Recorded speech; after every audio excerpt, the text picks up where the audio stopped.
श्री सतगुरु महाराज की जय। श्री प्राणनाथ प्यारे की जय। धाम के धनी की जय। जब वैष्णव अंग किएरी अपरस और कैसी अपर साई परस भयो जाको परसोत्तम सो बहारे न देवे दिखाई। जब सच्चे वैष्णव ने प्रियतम अक्षरातीत के प्रेम में डूबकर अपने हृदय को पवित्र कर लिया तो उसे कर्म कांडों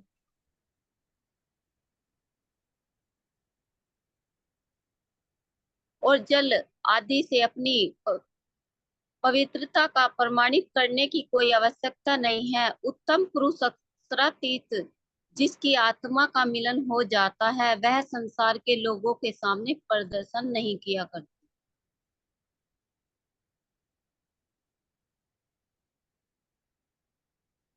तो राजी महाराज जी कह रहे कि सच्चे वैष्णव, तो सच्चे वैष्णव कौन है?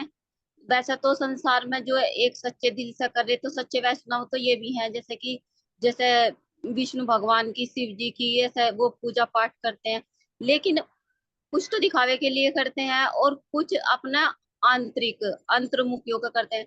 तो सच्चे मोमिन जो अक्षरातीत का वर्णन आया इसमें तो वो ब्रह्मात्माओं के लिए आया।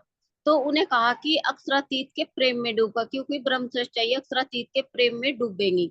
उसके अलावा कोई प्रेम कर नहीं सकता। सब अपने उसके लिए इच्छा के लिए ही वो करते हैं। एक निस्वार्थ जो प्रेम है वो परमात्मा ही राज्य से करते हैं, राज्य को पाने के लिए।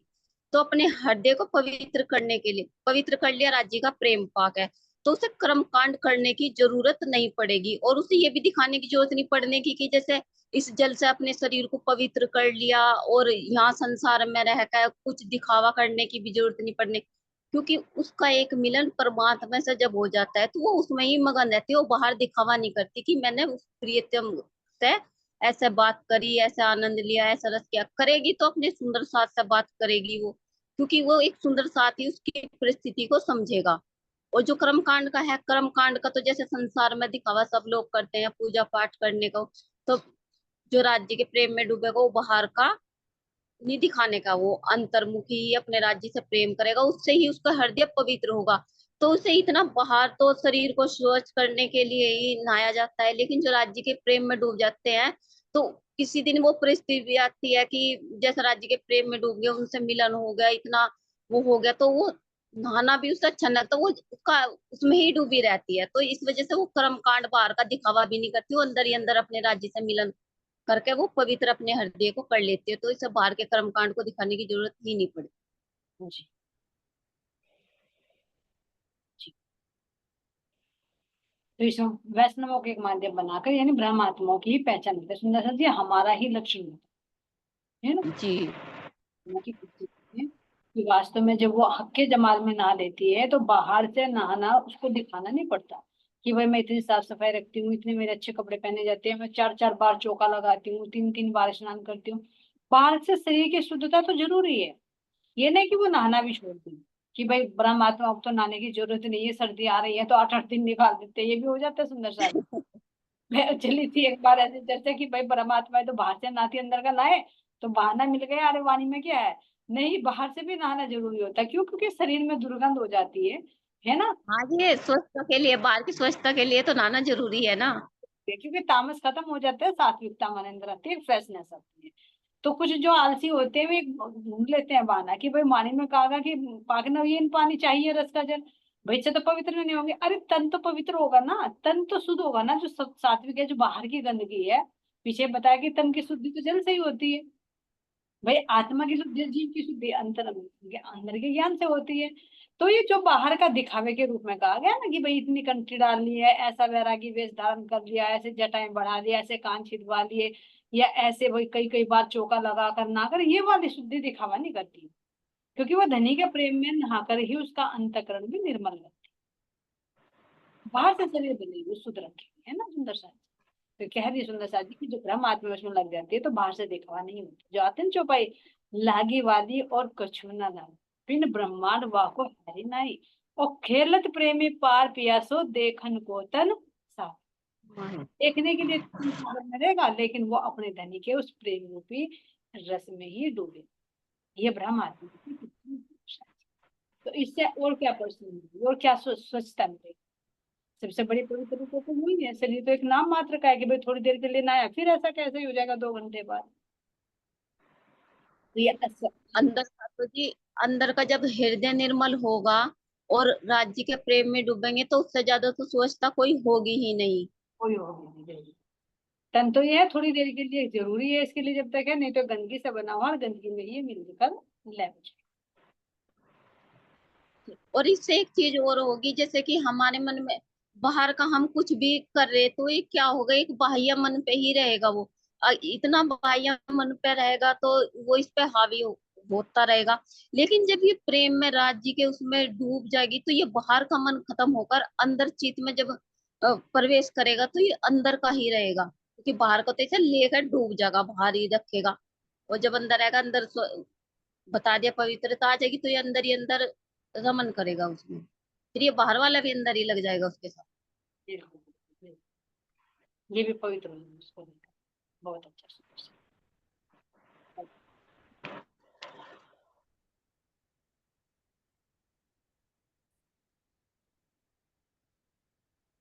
चलिए जी बेतक साहिब की ओर चलते हैं। श्री रामनाथ प्यारे की जय, श्री सतगुरु महाराज जी की जय।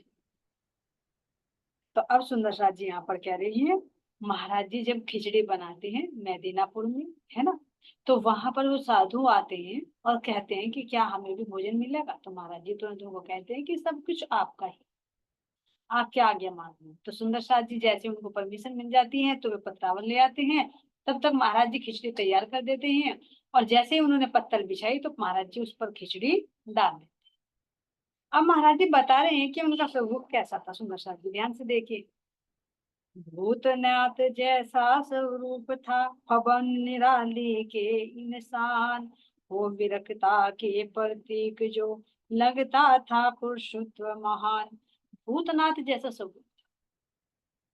भूतनाथ किसे कहते हैं? जैसे शिव होते हैं ना, शिव के भक्त होते हैं, तो ऐसा उनका स्वरूप था। और उनकी जो भवन थी, उनकी जो शोभा थी, वो निराली है। मतलब एक उनके अंदर एक तेज था उनके स्वरूप, है ना। तो निराली निराली शोभा के इंसान, और जैसे विरक्ता के वो प्रतीक, यानी जैसे विरक्त होते हैं ना, भस्मभूत लगाए हुए, है ना, अभी आएगा सुंदर साथ जी। तो ऐसे विरक्ता के प्रतीक थे, यानी जैसे विरक्त हो जाते थे ना साधु गृहस्थी को छोड़कर, ऐसे थे। और लगता था पुरुषत्व महान, उनके अंदर जो शक्ति थी वो महान महान पुरुषत्व था। उनका व्यक्तित्व महान लग रहा था, क्योंकि एक देखे बाहर के स्वरूप पर भी अंदर की वास्तविकता झलक आती। सुंदर जो जैसा जिसका नेचर होता है, जिसका स्वभाव होता है, उसके रंगत, उसका स्वभाव उसके शरीर पर देखते ही तुम्हें झलक।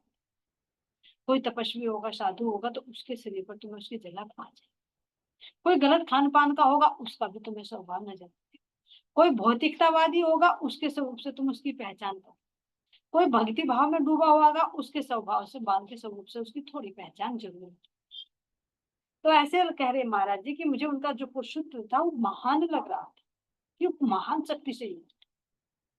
लंग धड़ंगे सिर्फ लंगोटी, एक कंबलिया का टुकड़ा, जटा जूट भस्मी भभूत सा, अलंकृत उनका मुखड़ा। कह रहे हैं नव धड़ंग। स्वरूप को ध्यान से देखिए कैसे स्वरूप। नव धड़ंग, है ना, केवल एक लंग, ऊपर से नीचे तक कोई भी वस्त्र नहीं था, क्योंकि व्यक्त वेश में थे। तो केवल मात्र एक लंगोटी। और क्या कह रहे हैं? एक कंबलिया का टुकड़ा, छोटा जैसा कंबल हो लेते कंधे पर डाल लेते, एक लंगोटी बांधे हुए थे, और एक कंबल, कंबल का छोटा सा थोड़ा सा टुकड़ा, और लंबी लंबी उनकी जटाई, है ना। और सारे शरीर पर क्या लगा रखी थी उन्होंने? भभूत, राख। जैसे अघोरी होते हैं ना शमशान घाट में जो रहते हैं, शिव के भक्त होते हैं सुंदर साथ जी, है ना। तो ये भस्म अपने शरीर पर लगाए रखते। क्यों लगाते हैं? क्योंकि उन्होंने, सुंदर साथ जी, इनका मतलब ये होता है कि जैसे हम इस शरीर को देखें तो ये लगे कि ये शरीर क्या है? केवल एक मिट्टी है, कुछ नहीं। यानी हाँ, जो कहते हैं कि मृत्यु को, परमात्मा को हमेशा याद रखे, तो शरीर पर राख इसलिए मली जाती है, इसलिए उनका ये महत्व है उनको मिलने का कि हम ये शरीर जो है इसके सौंदर्य पर मोहित ना हो। ये जो राख लगाए हुए तो इसकी वास्तविकता से हम वाकिफ रहे कि वास्तव में मिट्टी से बना हुआ और मिट्टी में ये लय हो जाएगा जब मौत आएगी। तो यहाँ से जब इसको हम इसको नश्वर समझते हैं, इसकी वास्तविकता को जाने रखते हैं, तो केवल फिर एक परमात्मा की याद, जो कहते हैं कि परमात्मा को और मौत को हमेशा याद रखे। तो इसलिए जट इस पर क्या लगाए रखते हैं, भस्मभूत लगाए रखते हैं कि भाई ये तो मिट्टी है, मिट्टी में मिल जाएगा और एक दिन मौत आएगी तो सब कुछ लय हो जाएगा। तो इसके मोह में ना फंसकर केवल एक परमात्मा की भक्ति में। तो इसलिए क्या कह रहे हैं, उन्होंने क्या लगा रखा था, लंबी लंबी जटाएं बढ़ा रखी थी, यहाँ पर वो लगा लेते हैं, एक छोटा बना लेते हैं, फिर कुछ लटाएं नीचे लटकी हुई हैं और कुछ सुंदर सा जी पूरे शरीर पर भभूति लगाए हुए राख में जल रही। और ऐसे सुंदर उनका मुखड़ा चमक रहा समलंब। दृष्टि में थी कुछ कठोरता, शब्दों में तीखापन सा, हष्ट पुष्ट लंबा चौड़ा सा, दिल डोल बेढब उनका। कह रहे दृष्टि में कुछ कठोर, कि जैसे दृष्टि में एक विनम्रता होती है ना, एक प्रेम होता है, या कोई डर होता है तो भी पीछे आ गया बेखौफ निडर संकोचहीन। तो इसीलिए कह रहे हैं कि उनकी दृष्टि में कोई विनम्रता, कोई खौफ कुछ नहीं था। क्या थी, एक कठोरता थी, यानी जो नजर होती है ना, नजर गाड़ कर देखने की बड़ी तीखी नजर। तो नजरों में क्या था, ये कठोरता थी जिसको जो देखते थे नजरों को देखते ही भाग लेते हैं कि एक उस नजर को देखते ही डर लग जाता है। तो ऐसे कह रहे महाराज जी, दृष्टि में कठोरता थी और जब मुख से शब्द बोलते तो शब्दों में भी कठोरता थी, कोई प्रेम नहीं झलकता था। और कह रहे हैं शरीर कैसा था, हष्ट पुष्ट लंबा, काफी तक लंबाई में भी और सुंदर सा जी, थोड़ा सा मोटाई में भी हेल्दी भी थे, है ना, हष्ट पुष्ट और लंबा चौड़ा था। और दिल डोल बेढा, है ना, जैसा था उनका शरीर हष्ट पुष्ट था और जिधर को देखे उधर को मतलब दिल डोल जैसे ढीला ढाला हो जाता है, ये नहीं कि भाई दुबला पतला सा कुछ, दिल डोल बेढा। पत्तल पर धर कर सब खिचड़ी उनके आगे सरका दी, साथ साथ बोले हम उनसे, जी में आप महात्मा जी। अब उनके स्वरूप को देखते हुए महाराज जी ने वर्णन किया, फिर बता रहे हैं कि जैसे ही उन्होंने पत्थर ला कर दी, उस पत्थर पर मैंने खिचड़ी डाल दी और खिचड़ी डालकर उनके तरफ खिसका कर कहा है, महाराज जी आप जी में भोजन तैयार है। पूरी खिचड़ी अपने लिए नहीं रखी समझ। ये सिखा रहे हैं अतिथि सत्कार। हमारे पास तो अगर हो तब भी देने में हम संकोच करते हैं, लेकिन महाराज जी की स्थिति देखें यहाँ कितनी परेशानी से तो खिचड़ी बनाई, लेकिन फिर भी अगर महात्मा जी ने आकर मांगी तो तुरंत सारी खिचड़ी उड़ेल दी कि आप जीविए महात्मा, पहले आप।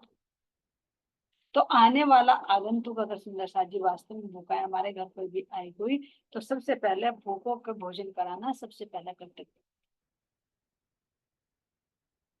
तो ये महाराज जी ने कर देते हैं शिक्षा में।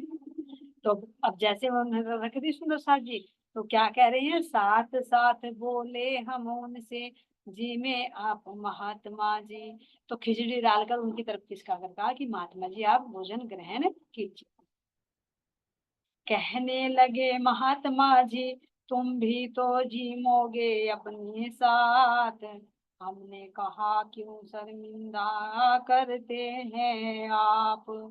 अब महात्मा जी ने कहा कि तुम भी जीमोगे महाराज जी हमारे साथ। अब महाराज जी को तो जीमना नहीं था, उन्हें जिमाना था पहले, भाई ठीक है मैं अपने लिए और बना लूंगा, पहले तुम लो जब तुमने मांगा है। तो जैसे वे जीमने लगे तो उन्होंने कहा कि आप भी तो जीमोगे महाराज जी हमारे साथ में। तो हमने कहा क्यों शर्मिंदा करते हैं आप। महाराज जी कह रहे हैं जब उन्होंने मुझे गुरु कहकर संबोधन किया, महाराज जी कहकर संबोधन किया, तो महाराज जी ने कहा कि आप हमें क्यों शर्मिंदा कर रहे हो, गुरु शब्द से संबोधन करके क्यों हमें लजाते हैं, गुरु पद के योग्य हमें तो नजर आप ही आते। तो जब उन्होंने कहा कि गुरु महाराज जी आप भी जीविए, तो देखिए महाराज जी ने क्या कहा कि आप हमें गुरु शब्द से संबोधन करके शर्मिंदा ना कीजिए। क्यों, क्योंकि हम गुरु के लायक नहीं हैं और जो गुरु की पद में लग रहे हैं हमें, तो वो आप ही नजर आए, क्योंकि आप हमें लग रहे हो कि आप कोई सिद्ध पुरुष हो, आपका पुरुषत्व भी महान नजर आ रहा है, आपके नेत्रों में भी कोई निडरता है, कोई खौफ नहीं है, आपकी मतलब वाणी में भी निडरता है। तो हमें लग रहा है कि आप मंजिल को पाए हुए हो, तो इसलिए गुरु पद के लायक आप ही हो, हम नहीं। और जब हम उस पद पर नहीं है तो हमें उस शब्द से संबोधन करना, तो क्या करते हो कि हमें आप लज्जित कर रहे हो। ये देखें सुंदर सा कैसे, मान लीजिए जैसे भाई मुझे बहुत ज्ञान ना हो, मैं बहुत मूर्ख हूं, और कोई कहते भाई आओ भाई ज्ञानी महाराज जी बैठो आप भी, तो अपने आप को क्या लगेगा, क्योंकि मैं अपने आप से वाकिफ हूँ, भाई मुझे इतना ज्ञान नहीं है और तुम मुझे ज्ञानी जन कह रहे हो, तो क्या होगा, यानी मेरी तुम टीज कर, है ना। तो इस तरह से महाराज जी ने कहा यहाँ पर कि गुरु शब्द कहकर आप मुझे लजा। तो क्यों क्यों कहा सुंदर सा जी, अब देखिए यहाँ पर क्यों कहा महाराज जी, अभी आएगा आगे प्रश्न। ये गुरु बन सकते थे लेकिन नहीं, क्योंकि वो एक आत्मा की अपनी पहचान होती है कि जब तक वो मंजिल तक नहीं पहुंचते, ये भी सुंदर सा जी एक माया का रूप आता है, ध्यान दें। जब तक अगर हमारे पास कोई योग्यता नहीं है, वो एबिलिटी नहीं है, और हमें उस पद पर बैठा दिया जाए, तो क्या हो, पतन निश्चित है। भाई यहाँ पर भी अगर किसी के अंदर कोई एलिजिबिलिटी नहीं है, उसको किसी उस पोस्ट पर बैठा दिया जाए, तो वो क्या उस कार्य को अच्छी तरह से निर्वाह कर सकेगा, नहीं करेगा, खुद भी डूबेगा और औरों को भी लौटेगा। तो यही नियम सुंदर शाह जी हमारे आध्यात्मिक मार्ग में भी है।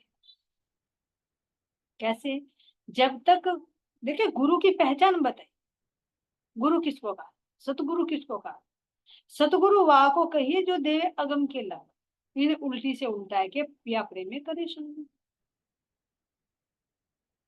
या बेहद शब्द समझाए कि भाने मन के भ्रम, जो मन के सारे संशयों को निपटारा कर दे, हद बेहद सबको समझा दे, है ना, उस परमात्मा से के सन्मुख कर दे, तो वो ही तो सतगुरु कहलाने लायक है।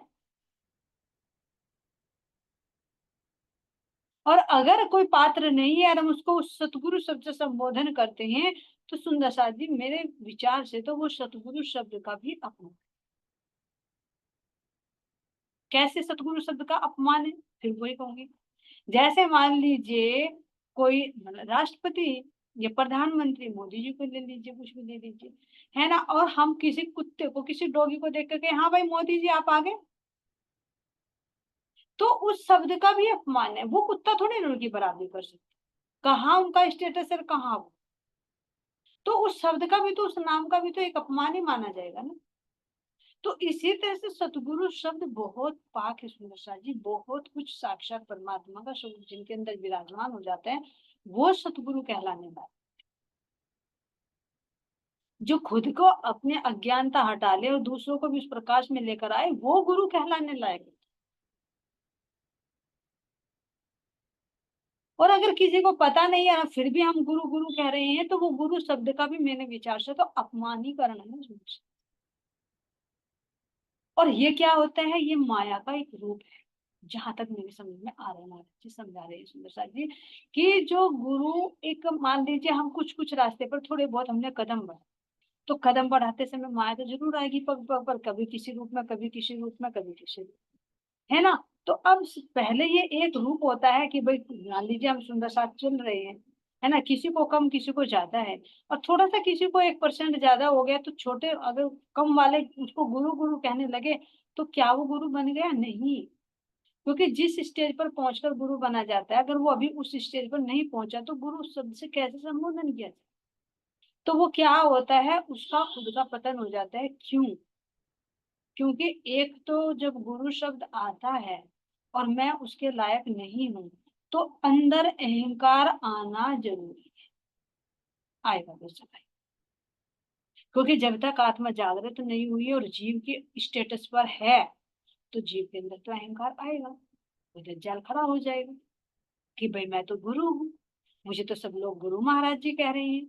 फिर गुरु महाराज जी कह रहे हैं तो जब तुम गुरु भाव ले लोगे, शिष्य उनके अंदर शिष्य भाव आएगा तो वे तुम्हें दान दक्षिणा भी देंगे, दान दक्षिणा देंगे तो लोभ लालच भी आएगा, और लोभ लालच भी आएगा फिर वो तुम्हें अपने अधीन चलाना चाहेगा, तुम उनके अधीन नहीं चलोगे तो वे तुम्हारे पर क्रोध भी करेंगे, और जब तुम्हारे अंदर क्रोध करेंगे तो तुम्हारे अंदर भी नकारात्मक आएगी, तुम भी 10 विकार ढूंढोगे, तो कहाँ हुआ? जैसे गुरु वैसे चले और दोनों नरक में ठिल्लम ठिल्ली, वही बात होगी सुंदर। तो ये महाराज जी यहाँ पर गुरु क्यों नहीं कहलवाना, अभी भी आगे भी मंडली आई, वे भी गुरु बनाना चाहेंगे, लेकिन महाराज जी गुरु नहीं बनेंगे। अगर हम अपने कंपैरिजन करें सुंदर साहब जी, ये कहे कि 2 अक्षर पढ़ लिए और पढ़कर हम सोचे हम गुरु बन गए, नहीं। गुरु तो सुंदर साहब जी, गुरु सतगुरु का शब्द बहुत ऊंचा। महाराज जी ने जितना तप कर लिया, गृहस्थी छोड़ दी, फिर यार में ध्यान कर रहे हैं, अपने मन को देख रहे हैं, मन को जहां भी जा रहा मन को वहीं रोक रहे हैं, कितना तप कर रहा है, लेकिन फिर भी क्या कह रहे हैं कि नहीं, गुरु शब्द मेरे लिए नहीं प्रयोग। और हम 2 अक्षर पढ़ ले सोचने लगते हैं गुरु हैं, तो उससे पूछे तो ये हमारे अज्ञानता है। ये देखे कि हमारे सामने माया ही रूप बनाकर आ रही है कि गुरु की पदवी पर चढ़ा दे इसको चने के पेड़ पर, ये गुरु भाव में आ जाएगा, डूब जाएगा, तेरे बस में आया, ये माया का हथियार। तो ये सुंदर साथ जी, जहां रास्ता सही होता है वहां बचना जरूरी होता है। तो महाराज जी क्या कह रहे हैं, मैं गुरु लायक नहीं हूं, तो यहाँ नहीं बनेगा। और अगर हम अपने सतगुरु महाराज जी देवचंद जी के भी तक उठाकर देखें तो कितना हो गया था, सुंदर साथ जी वे भी घर छोड़कर निकल गए थे, 16 साल की उम्र में निकल गए थे। निकलने के बाद उन्हें राज्य का दर्शन भी हो गया था रेगिस्तान में। फिर दर्शन होने के बाद में सुंदर साथ जी मंदिरों में गए, मस्जिदों में गए, है ना, कितनों के जगन्नाथ पंथियों के पास में गए, कितनों की जगह जा जाकर उन्होंने नाती धोती सब अष्टांग योग भी कर लिया, है ना, कुंडलियां भी जागृत कर ली, कितना कुछ उपलब्धि कर ली थी। और हरिदास जी के यहाँ पर कितनी सेवा करते थे देखो। लेकिन फिर भी जैसे ही हरिदास जी के अंदर आया वे तुरंत दौड़े कि भाई आज तक मुझे दर्शन नहीं हुए, लेकिन आज मुझे दर्शन करके देवचंद जी के स्वरूप की पहचान कराई, और मैं उनसे इतने कार्य कराता रहा। अपने झूठे बर्तन भी धुलवाए, मंदिर में पोछा भी लगवाया, अपने कपड़े भी धुलवाए, अपने चरण भी दबवाए। तो कैसे माफी मांगू मैं उनसे, जिनका भार मेरे इष्ट नहीं वहन कर सकते, जिनकी सेवा दे सकते, मैंने उनसे सेवा कराई, तो अंदर में कितनी गलाई,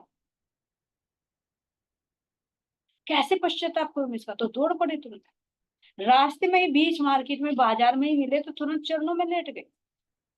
कोई शर्म नहीं की सुंदर सा जी की भाई मैं इनका इतने दिन से इनका गुरु था और आज मैं इनके पैरों में पड़ू, नहीं, क्योंकि स्वरूप की पहचान होगी। तो उन्हें पश्चाताप हुआ कि मैंने उनसे इतना, मतलब इतना बड़ा शक्ति होते हुए मैंने उनसे ऐसी सेवा करवाई जिनसे बाल मुकुंद जी सेवा नहीं दे सकती, जिनकी सेवा मैं नहीं कर सकती। तो जब वहां उन्होंने कहा कि भाई अब मेरे ही गुरु के अंदर गुरु भाव आ गया तो मुझे आगे क्या मिलेगा, तो तुरंत वहां से निकल गए, फिर वहां नहीं ठहरे। क्यों ले सकते थे वे गुरु भाव, क्यों कह देते मुझे तो मेरे गुरु ने बताया है, अरे मैं तो ब्रह्मा की बड़ी सृष्टि हूँ, श्यामा जी हूँ, मेरे कारण तो विष्णु जी को अखंड में जगह मिली है ना।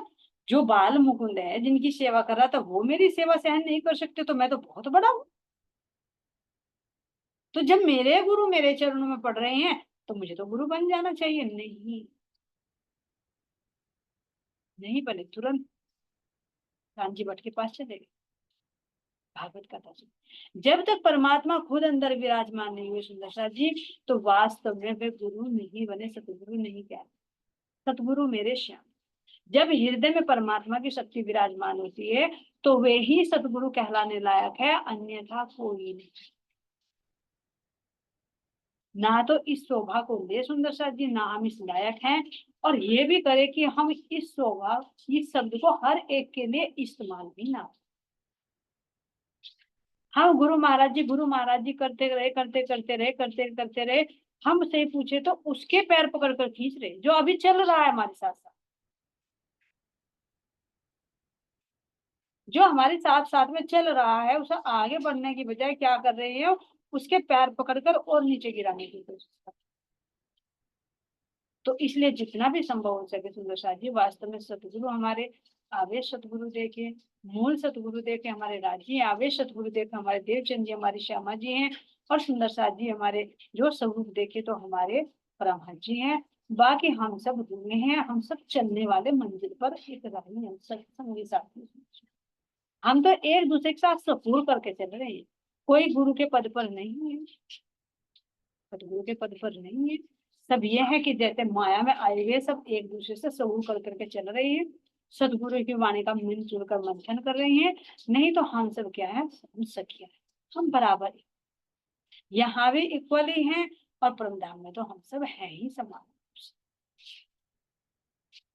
तो ये सुंदर शादी इस गीतक से महाराज जी चले कि जब महाराज जी कह रहे हैं कि इस शब्द का संबोधन करके मुझे क्यों लजा रहे, तो हम कैसे कह सकते हैं कि भाई तुम मुझे गुरु को ये सतगुरु। अगर आत्मिक भाव से देखे तो हम सब सखी हैं। 1-2% का अंतर हो सकता है, कोई धनी की मेहर से जल्दी समझ जाता है, कोई देर समझता है। तो थोड़ा सा किसने ज्यादा समझ लिया तो इसका मतलब वो नहीं कि उसको चढ़ा दो चने के पेड़ कि भाई तुम्हारे अंदर तो इतना है, तुम्हारे अंदर तो इतना नहीं। तो दर्शन हम अपनी वास्तविकता को ना भूले, क्योंकि हमारे सबके सतगुरु मेरे हमारे शिरोमणि हमारी श्यामा जी, हमारे जित किसीदार सखी हमारी रतनबाई है, उनके दिए शब्द बोले जा रहे हैं। अन्यथा कोई यहाँ पर हम किसी का कोई गुरु है ना कोई किसी का यहाँ पर चेला है। तो ये सुंदर साथ जी देखे यहाँ पर महाराज जी ने तुरंत कह दिया कि गुरु शब्द से संबोधन करके क्यों हमें ल जाते हैं, गुरु पद के योग्य तो हमें नजर आप ही आते। वे कह रहे हैं कि भाई बाहर से भी देखो और अंदर से भी देखो, जो मुझे तुम्हारे अंदर वो नजर आ रहा है वो मेरे अंदर नहीं। तो इसलिए गुरु पद के योग्य तो मुझे आप ही नजर आ रहे हो, और इस गुरु शब्द का मेरे लिए संबोधन करके मुझे लज्जित मत कीजिए। हमें लाज ऐसे वचन हमें मत कहिए, आप योग्य हैं पूजन के। हमें लाज से आती है अपने लिए ऐसे सुन सुन के। देख रहे महाराज जी यहाँ पर कह रहे हमें ऐसे वचन मत कहिए, आप योग्य हैं पूजन। यानी आपका जो आचरण है, आपके जो गुण हैं, आपका जो त्याग है, आपके अंदर जो निडरता है, वास्तव में आपके गुण ही ये पूजनीय है। बाहर से पूजा नहीं करनी। सुनना चाहिए सतगुरु के क्या होते हैं, उनके गुणों की ही तो पूजा की जाती है। यानी जो जिस पद पर वे चले उस पद पर हम चले, उस राह पर हम चले, उनके गुणों को सिरोधार्य, तो वो ही उनका पूजनीय गुरु चरण पूजनीय होते। क्यों पूजनीय होते? क्योंकि जिस राह पर वे चले उस राह पर हम चले, तो वो स्वतः ही पूज्य सम्मानीय हो जाते। तो इसीलिए कह रहे हैं कि हमें ऐसे वचन हमें मत कहिए, आप योग्य हैं पूजन। हमें लाज से आती है अपने लिए वचन सुन सुनकर। जब आप हमें गुरु शब्द कहें तो हमें लाज आती है, क्योंकि जो गुरु की पदवी होती है, जो गुरु के अंदर ज्ञान होता है, जो गुरु का आचरण होता है, जो गुरु के अंदर परमात्मा की पहचान होती है, वो तो मुझे अभी है ही नहीं। मैं खुद गुरु की तलाश में हूँ और तुम मुझे खुद गुरु बनाकर बैठे हो। तो महाराज जी अपने आप को देखकर कह रहे हैं मुझे लाज आ रही है, भाई मैं तो खुद गुरु की तलाश में निकल रहा हूँ, तुम मुझे गुरु बनाकर बैठे। तो ऐसे तो सुंदर सर जी, ऐसे ही तो होता है। एक रूह खुद सतगुरु की तलाश में, खुद परमात्मा के दर्शनों की प्यासी है, और तुम खुद कहे कि तुम राजी हो गए, तुम सतगुरु हो गए, तो कैसे? ये भी तो एक हंसी है। यहाँ कोई राज्य नहीं हो सकता सुंदर साथी, राज्य तो एक ही। हम सब रूह उनकी नूर की किरणें सबके अंदर समा। तो यहाँ कह रहे हैं कि ये शब्द सुन सुनकर मुझे लाज आती है। तो जो जागरूक होता है ना सुंदर सा जी, माया को देख लेता है ना कि किस किस रूप में आते हैं, तो वास्तव में चौकन्ना। और यहाँ देखो, यहाँ तुम किसी को गुरु शब्द संबोधन कर दो तो चने के पेड़ पर चढ़ जाएगा, बहुत ऊंचा पद हो जाएगा। हाँ भाई मुझे गुरु कहकर संबोधन किया। लेकिन महाराज जी का व्यक्तित्व देखो, मना कर रहे इतना कुछ करने के बाद भी मना कि भाई मुझे लाज आती है तो तुम मुझे गुरु शब्द संबोधन। हाथ पकड़ जब ना जबरन उसने अपने संग बिठलाया, उसी पत्तल पर भोजन दोनों ने साथ साथ खाया। अब महाराज जी तो देकर खड़े हो गए। भाई जैसे महाराज भी बैठे थे महात्मा जी, पत्तल उन्होंने बिछाई, पत्तल पर सारी खिचड़ी उड़ेल दी। तो वो उन्होंने कहा महाराज जी जिमो। तो जब महात्मा जी वे जिमने लगे तो महाराज जी का हाथ पकड़कर जबरदस्ती बैठा कि आप भी तो जिमो ना हमारे साथ। भाई मैं अकेला थोड़े जिमू। महाराज जी की हिचकिचा रहे थे कि थोड़ी सी तो लुटिया में खिचड़ी बनाई थी। और उनके दिल डोल बड़े हष्ट पुष्ट शरीर को देखा तो महाराज जी सोचे इन्हीं की पूर्ति हो जाए तो शुक्र मानो। भाई जैसा शरीर होगा तो ऐसी उनकी खुराक भी होगी। तो महाराज जी उनको देखकर खड़े हो गए, भाई पहले इनको पेट भरने दे। तो जैसे उन्होंने देखा महात्मा जी ने, तो महाराज जी का जबरदस्ती हाथ पकड़ कर बैठा लिया और बैठा कर कहा था कि आप भी तो आओ, आप भी जी, इस पत्तल पर हम दोनों एक साथ हैं। महाराज जी तो थोड़ा हिचकिचा रहे होंगे व्यक्तित्व को देखकर कि भाई थोड़ी सी तो खिचड़ी है और मैं इनके साथ भोजन करूं, एक ही पत्तल पर खाऊं, पूरी पत्तल भी एक ही थी, सारी खिचड़ी उड़ेल दी थी। अब क्या कह रहे सुंदर सास जी, उनकी और झूठ के दाने चावल के जो गिर जाते, जब ही उठा झट से लुक में वे समेट कर खा जाते। ऐसे उच्च महात्मा ने जब झूठा खाना शुरू किया, तो हमने भी उनके आगे का खाना आरंभ किया। अब जैसे महाराज जी के अंदर तो एक हेजिटेशन है कि भाई पहले ये जीव ले, लेकिन फिर भी उन्होंने क्या किया, जबरदस्ती हाथ पकड़ा, अपने पास बैठाए और एक ही पत्तल पर खाने के लिए, तो दोनों खाने लगे। अब महाराज जी तो फिर भी थोड़ा थोड़ा हिचकिचाकर खा रहे हैं कि भाई थोड़ा थोड़ा खा लो, कभी इन्हें कम न रहे। लेकिन जैसे ही महाराज जी हाथ से खाने लगे और वो जो दाना था, वो चावलों का दाना अगर गिर जाता था तो वे महात्मा जी तुरंत खिसका कर उसको खाते। महाराज जी तो कहते भाई कहीं अलग बैठ खाऊं मैं तो कहीं झूठन इनकी तरफ नहीं, है ना, क्योंकि उनके व्यक्ति से प्रभावित थे। तो उन्होंने सोचा कि कहीं झूठन ना चली जाए, तो धीरे धीरे खाते, लेकिन बाई चांस फिर भी हाथों से गिर ही जाता है।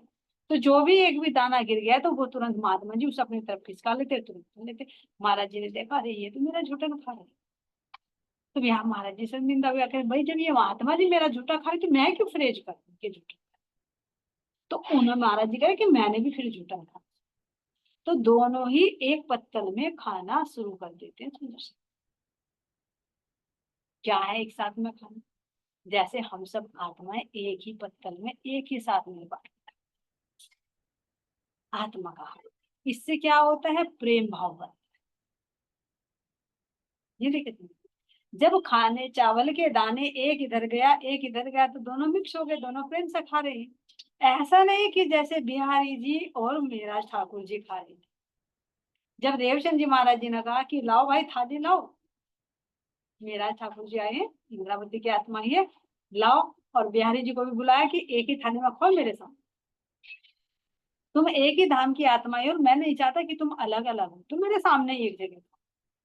तो उन्होंने मना कर दिया था बिहारी जी ने, लेकिन फिर भी जब पिता की आज्ञा देखा कि भाई कह रहे हैं पिताजी, तो उनकी मान रखने के लिए खाना शुरू करते हैं कि थाली में। लेकिन फिर भी बीच में क्या कर दिया, लाइन खींच दी, ये तेरे हिस्से का ये मेरे हिस्से। तो ये क्या संकेत कि यानी हम मिलजुल कर नहीं रह सकते, तुम कितना भी करो। और यहाँ ये सुंदर सा जी एक जगह खा रही है, तो यानी तुम मेरे में और मैं तुम्हें मिलजुल कर साथ साथ। तो ये एक बाहर का खाना हुआ सुंदर सा जी। बाहर भी तभी खाया जाता है जब अंदर में प्रेम, नहीं तो बाहर में भी नहीं खाया जाएगा।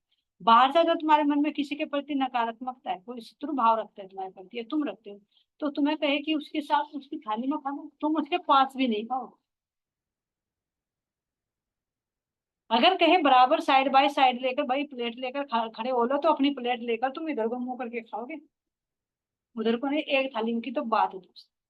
और जिसके प्रति तुम्हें लगा होगा उसकी तुम थाली में भी देखोगे तो तुरंत क्या करोगे, उसी की थाली में खाना शुरू कर दो, अपनी रखोगे, अरे लाओ ना दो ना। तो हृदय के भाव को प्रकट करता है बाहर का प्रेम। बाहर से चाहे जो कैसा भी माने, लेकिन जिसके हृदय में प्रेम होता है ना, वो बाहर से भी खान पीन में नहीं भेदभाव करता कि बे छोटी जाति का बड़ी जाति का, मैं इसका झूठा खाऊं या ना खाऊं, कुछ पता नहीं चलता। क्योंकि जब आत्मा अपने प्रेम से ओत, तो यहाँ सुंदर साथ जी महाराज जी कह रहे हैं, तो यानी दोनों का दिल मिलना यहाँ पर अब प्रारंभ। तो महाराज जी कह रहे हैं कि मैंने भी उनके साथ में खाना शुरू कर दिया।